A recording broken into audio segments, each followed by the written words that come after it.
নমস্কার সকলকে বন্ধুরা, আজকের এই ভিডিওতে আমি তোমাদের সাথে সাউথ আফ্রিকা টি-20 লিগের 12 নম্বর ম্যাচটির ব্যাপারে আলোচনা করব, যেখানে সাউথ আফ্রিকা টি-20 লিগের 12 নম্বর ম্যাচটি হতে চলেছে সানরাইজার্স ইস্টার্ন কেপ এবং ডারবান সুপার জায়ান্টস এই দুই টিমের মধ্যে। যেখানে এই দুটি টিমের মধ্যে এবারের এই সাউথ আফ্রিকা টি-20 লিগে অলরেডি একটি ম্যাচ হয়ে গেছে, যেখানে 5 নম্বর ম্যাচটি এই দুটি টিমের মধ্যেই হয়েছিল এবং ওই 5 নম্বর ম্যাচটিতে যেখানে ডারবান সুপার জায়ান্টস টিম প্রথমে ব্যাটিং করে 225 রান করেছিল এবং এই রানটি যখন Sunrisers Eastern Cape team chase করতে নামে তারা 190 রান পর্যন্তই করতে পারে এবং এই ম্যাচটি ডারবান সুপার জায়ান্টস টিম 35 রানের ব্যবধানে জয়লাভ করে।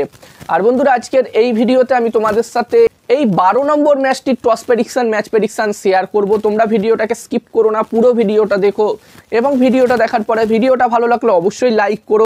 এবং এখন বাংলাদেশ প্রিমিয়ার লিগও চলছে এবং বাংলাদেশ প্রিমিয়ার লিগের প্রতিটা ম্যাচের update toss prediction match prediction তোমরা এই ইউটিউব চ্যানেলে পেয়ে যাবে। যারা যারা এখনও সাবস্ক্রাইব করোনি অবশ্যই সাবস্ক্রাইব করে নিও। এছাড়াও বন্ধুরা, আমি আমার টেলিগ্রাম চ্যানেলেও তোমাদের সাথে ক্রিকেটের সব ম্যাচের টস প্রেডিকশন ম্যাচ প্রেডিকশন একদমই ফ্রিতে একদমই বিনামূল্যে শেয়ার করি। তোমরা অবশ্যই আমার টেলিগ্রাম চ্যানেলেও জয়েন হয়ে যেও।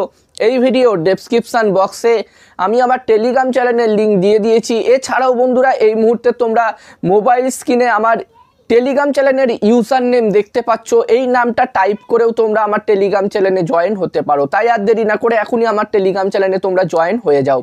এবং বন্ধুরা, যেখানে সানরাইজার্স ইস্টার্ন কেপ টিম এখনও পর্যন্ত এবারের এই টুর্নামেন্টে 3টে ম্যাচ খেলেছে এবং এই 3টে ম্যাচের মধ্যে তারা একটি ম্যাচ জিতেছে, একটি ম্যাচ হেরেছে, একটি ম্যাচ তাদের ড্র হয়েছে এবং এই মুহূর্তে Sunrisers Eastern Cape team points টেবিলসের 3 নম্বর পজিশনে আছে।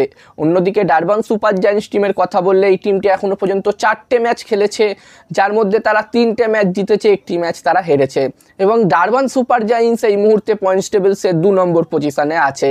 তো বন্ধুরা, এখানে এই দুটি টিমই চাইবে এই 12 নম্বর ম্যাচটি জিততে, যেখানে ডারবান সুপার জায়ান্টস টিম চাইবে এই ম্যাচটি জিতে সানরাইজার্স ইস্টার্ন কেপ টিমের বিরুদ্ধে 2টো ম্যাচেই জয় পেতে। অন্যদিকে সানরাইজার্স ইস্টার্ন কেপও অবশ্যই চাইবে এই ম্যাচটি জিতে তাদের আগের ম্যাচের হারের বদলা নিতে। এবার দেখার বিষয় থাকবে কি হয়।